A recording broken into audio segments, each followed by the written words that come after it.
I would like to now turn our attention to the ways in which the Tokugawa government interacted with samurai in particular, and, as I said earlier, helped to curb that impulse towards rebellion and violence that really made the Tokugawa regime stand out.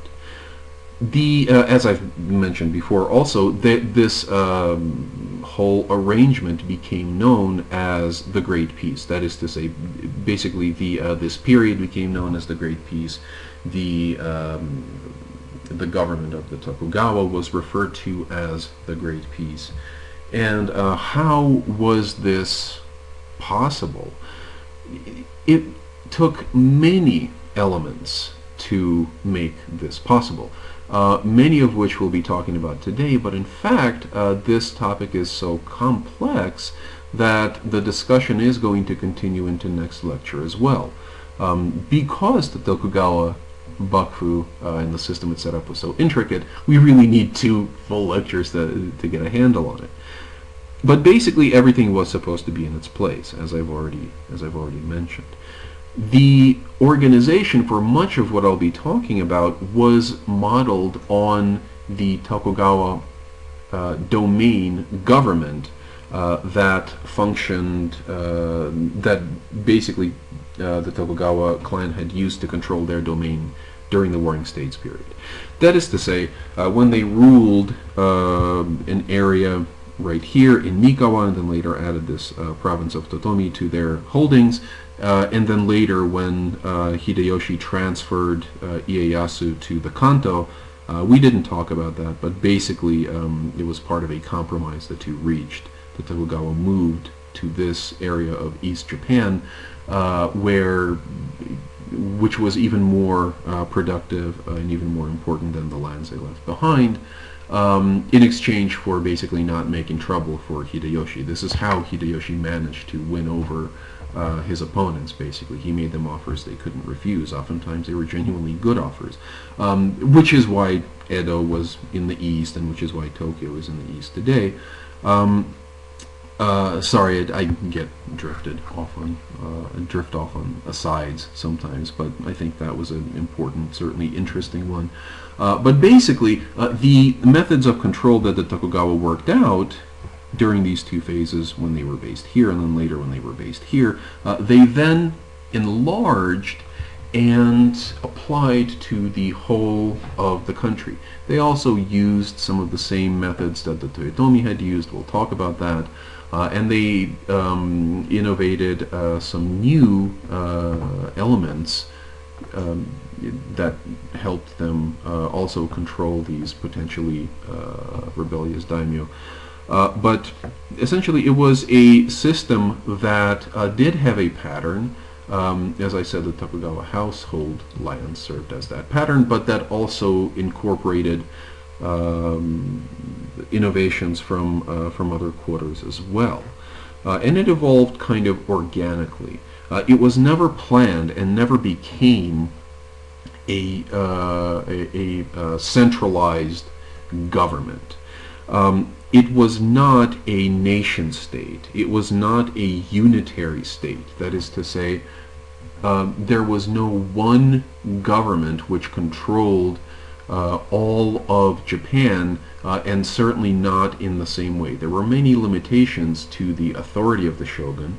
There were geographical limitations. There were types of things that he could and could not demand of his retainers. And there was no one way that the Tokugawa could exert direct control, but at the same time, it was an integrated political system in which the Tokugawa could manipulate certain institutions that gave them at least an area of input into many areas of control in Japan.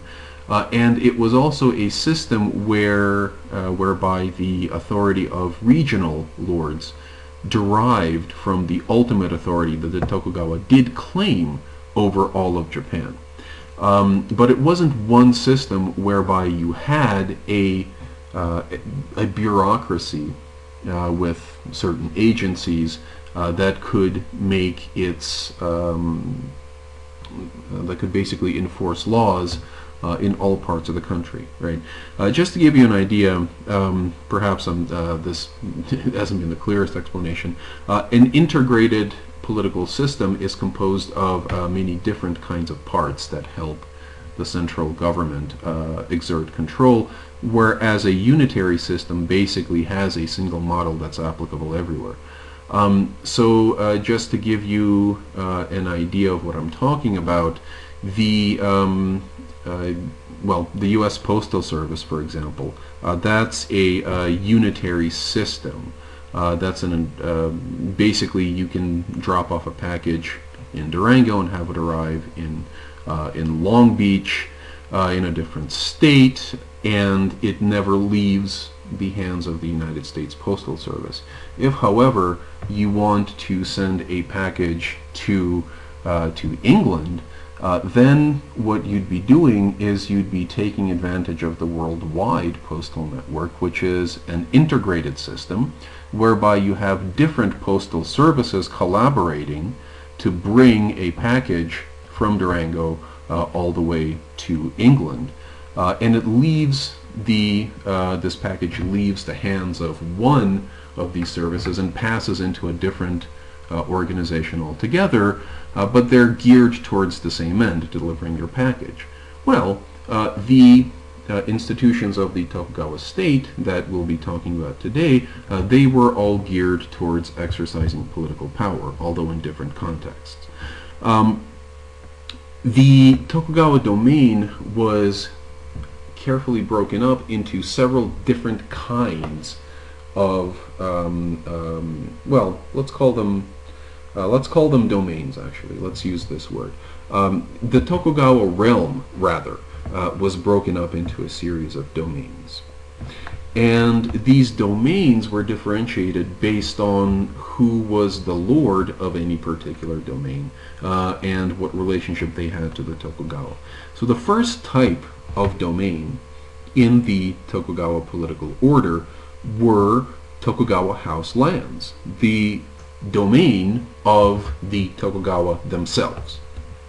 By 1664, 64 years into the establishment of Tokugawa rule, when they were very stable, the lands of this domain brought in a whopping 6.8 million koku of income.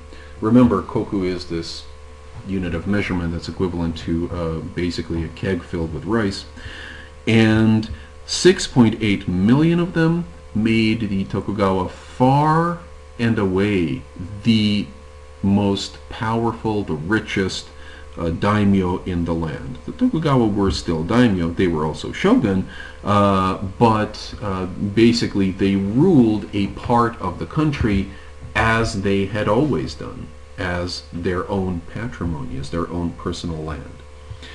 And there were also what were called Shinpan daimyo. There were 3 of them, and these were people of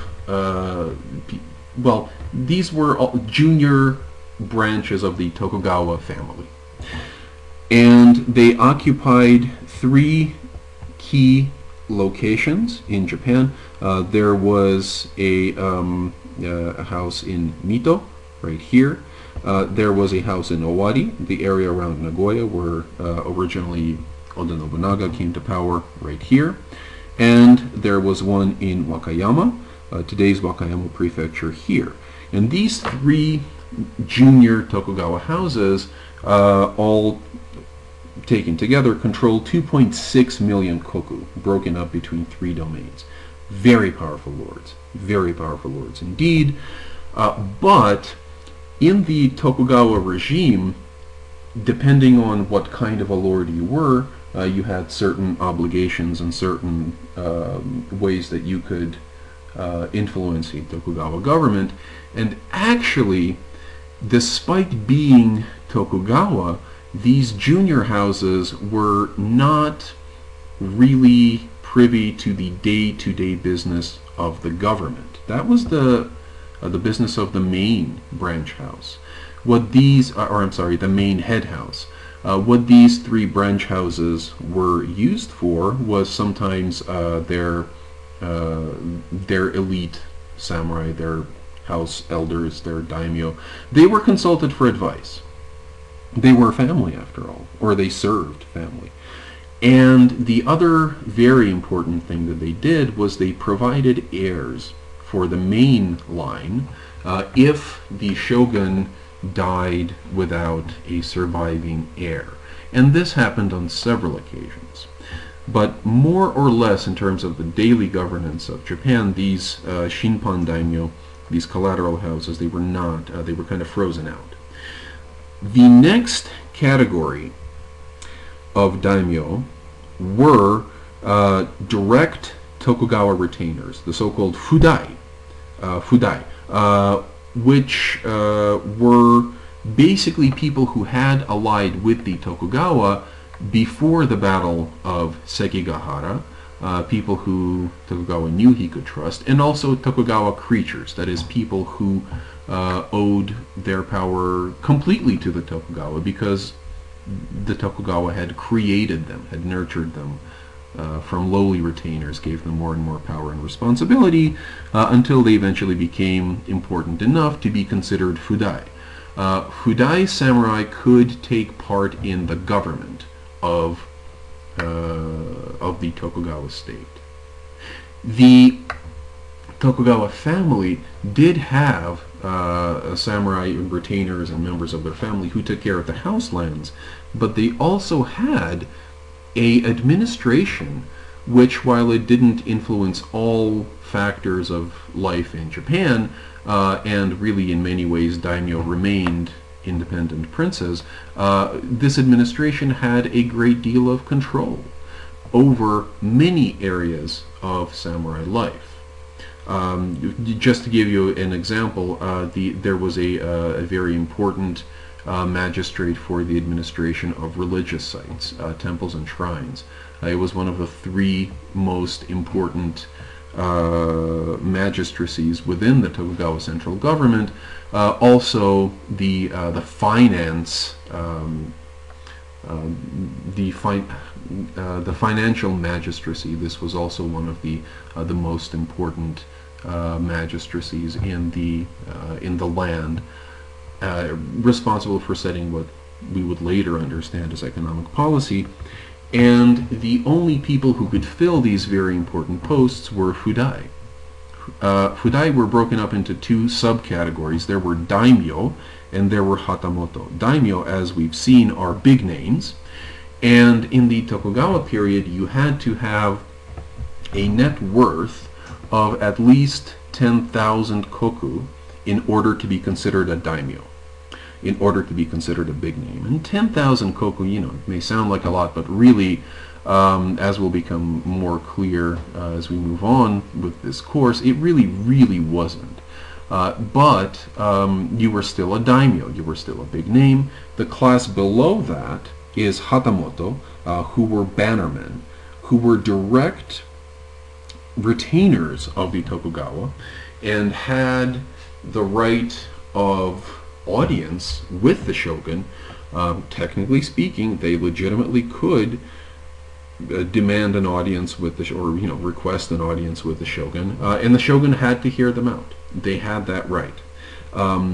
Some of them, however, were extremely poor. Our Katsuko Kichi, who you will read about next week, was a hatamoto, and not only was he poor, he was also a complete scoundrel. So there were all sorts of people who fell into this category of supposedly very trusted people, or at least people whom the Tokugawa seemed to trust enough to take care of their government. But overall, it has to be said that most fudai daimyo, and certainly the fudai hatamoto, that individually they were not altogether, as a rule, they were not altogether rich and powerful.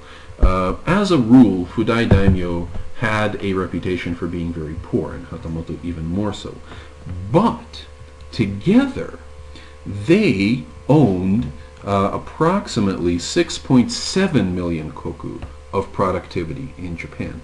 Compare that with the Tokugawa's 6.8 million koku. These trusted members had, taken together, as much money as the Tokugawa had when considered alone. And look at how they're placed. So this blue area on the map here are areas under direct Tokugawa control, that is to say Tokugawa patrimony, their domains. It's not an exact map. There are some inaccuracies, but basically you get a sense of how, in general, Japan was laid out at this point politically. Then the orange are the Shinpan daimyo, the collateral Tokugawa houses, the branch families, and Fudai families of daimyo and hatamoto rank, and they are arranged in an interesting pattern, aren't they? The Tokugawa houses are right around Edo and right around the Tokaido here, and then almost as a protective layer around it are the territories of the more trusted retainers. So you see that the Tokugawa, in setting up this government, are in very direct ways still very much thinking like warriors. They are thinking that if they're if the more independent daimyo in the land were to cause trouble, they would have to fight their way through a screen of Tokugawa allies before they even got close to Edo. And who were these people who the Tokugawa were so afraid of? They were the so-called Tozama daimyo, the outside daimyo.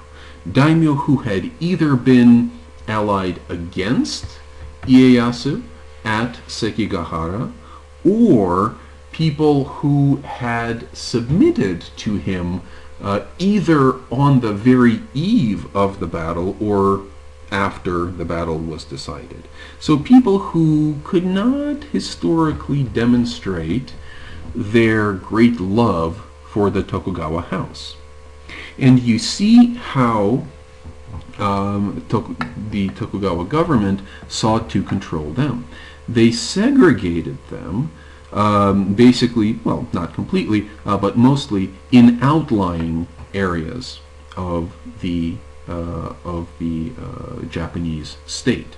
They were not eligible to serve in the Tokugawa administration, and they were also physically removed. So politically outside and physically on the periphery of the Tokugawa state. Big area here of actually very powerful houses. Here also very powerful houses, a grouping. And then Western Japan, much of Western Japan was in the hands of these Tozama daimyo as well. And taken together, they were a very, very strong economic force. Almost 10 million koku. The Tokugawa house, almost 7 million koku. The Hatamoto and the Fudai daimyo with another 6.7 million. And individually, or as a category, the Tozama are far more productive than either the Tokugawa or their retainers, basically taken together. Now, if the Tokugawa and the Fudai samurai combined, certainly they could field more troops and more resources than these outside daimyo. But the outside daimyo were dangerous for several reasons. First of all, although Tokugawa just picked some of them up and just moved them around and greatly reduced the territory of some of them, the Mori clan, for example, one of his main opponents, basically controlled this entire area, more or less, before the Battle of Sekigahara, and then afterwards they only controlled this. Their domain had been, they only got to keep 1/3 of it after they ran afoul of the Tokugawa. But even so, on a one-to-one level, the outside daimyo had much bigger and more powerful domains than any of the inside lords, than any of the Fudai daimyo did. That is to say, the lord of any given outside province was more likely somebody who was more powerful than the lord of any given inside domain. And the Tokugawa were very well aware of this. And so they sought to distance their enemies politically and to distance them physically from Edo, and to employ other ways of controlling them, which we will also talk about as well. But basically, everyone in their place in this system. Certainly, on a geographic level, this was true. Now, you might be asking, what about all those great temples with their once powerful independent armies, and what about the imperial family? Well, let's look at them. All the religious institutions in Japan had by this point controlled only 600,000 koku. Compare that to the Tokugawa 6.8 million. And there's God only knows how many monasteries throughout Japan and how many shrines. And all told, they are broken as a political force. Never again would monasteries field their own armies, and this was something that Oda Nobunaga was very much responsible for setting in motion, and the Tokugawa were certainly eager to not share power with any warrior monks. And the imperial family, controlling only 187,000 koku, that's about as much as a mid-level daimyo would in Edo period Japan. So this imperial family, which certainly still retained a lot of its importance, and we'll see how the Tokugawa managed their relationship with them, and the Tokugawa certainly were shoguns, the imperial family economically was very, very much reduced. And what revenue did come in was actually administered by Tokugawa officials anyway. So the imperial family, if we just look at it in economic terms, was not a political force in Japan independently any longer, and would not be until the until the middle of the 19th century.